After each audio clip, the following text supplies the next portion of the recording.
ഗുരുതരമായ പ്രശ്നം വരുന്നതിന് തൊട്ടു മുൻപ് നമ്മുടെ ഹൃദയം നമുക്ക് മുന്നറിയിപ്പ് അടയാളങ്ങൾ തരുമെന്ന് നിങ്ങൾക്കറിയാമോ? അതിൽ ഏറ്റവും പ്രധാനമാണ് ഹൃദയത്തിന്റെ അസ്വസ്ഥത, പിരിമുറുക്കം, വേദന, വ്യായാമം ചെയ്യുന്ന സമയത്ത് നമ്മുടെ ഹൃദയത്തിനുണ്ടാകുന്ന ബുദ്ധിമുട്ട്, ഇതെല്ലാം ശ്രദ്ധിക്കേണ്ടതാണ്. പ്രത്യേകിച്ച് ശ്വാസം മുട്ടൽ, പടി കയറുമ്പോഴോ കിടക്കുമ്പോഴോ നിങ്ങൾക്ക് ബ്രീത്തിങ് ഡിഫിക്കൽറ്റി അനുഭവപ്പെടുന്നുണ്ടെങ്കിൽ അതും ശ്രദ്ധിക്കേണ്ടതാണ്.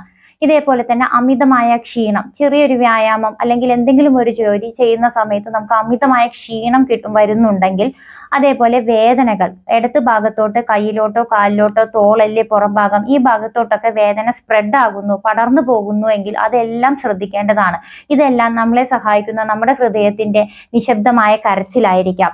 ഇതേപോലെ തന്നെ നമ്മൾ ഒരുമിച്ച്, അതായത് ഈ വേദനകളോട് ഒരുമിച്ച് നമുക്ക് തലകറക്കം, ഛർദി, അമിതമായ ക്ഷീണം, ഇതെല്ലാം ഒരുമിച്ചാണ് വരുന്നതെങ്കിൽ നിർബന്ധമായി നിങ്ങൾ മനസ്സിലാക്കേണ്ടതാണ്. നമ്മുടെ ശരീരം നമുക്ക് തരുന്ന ലക്ഷണങ്ങളാണ്. എന്തോ പ്രശ്നം വരാനിരിക്കുന്നു, നമ്മുടെ ഹൃദയത്തിന് നേരത്തെ വരാനിരിക്കുന്ന ഹൃദയസ്തംഭനത്തെ കാണിക്കുന്ന ലക്ഷണങ്ങളായിരിക്കാം ഇതെല്ലാം. വളരെ ശ്രദ്ധിക്കുക, കാത്തിരിക്കരുത്, പെട്ടെന്ന് തന്നെ വൈദ്യസഹായം തേടുക. ഇങ്ങനെയുള്ള അറിവുകൾ നിങ്ങൾക്ക് ഉപകാരപ്പെടുന്നു എങ്കിൽ നിർബന്ധമായും നിങ്ങൾ ഷെയർ ചെയ്യുക.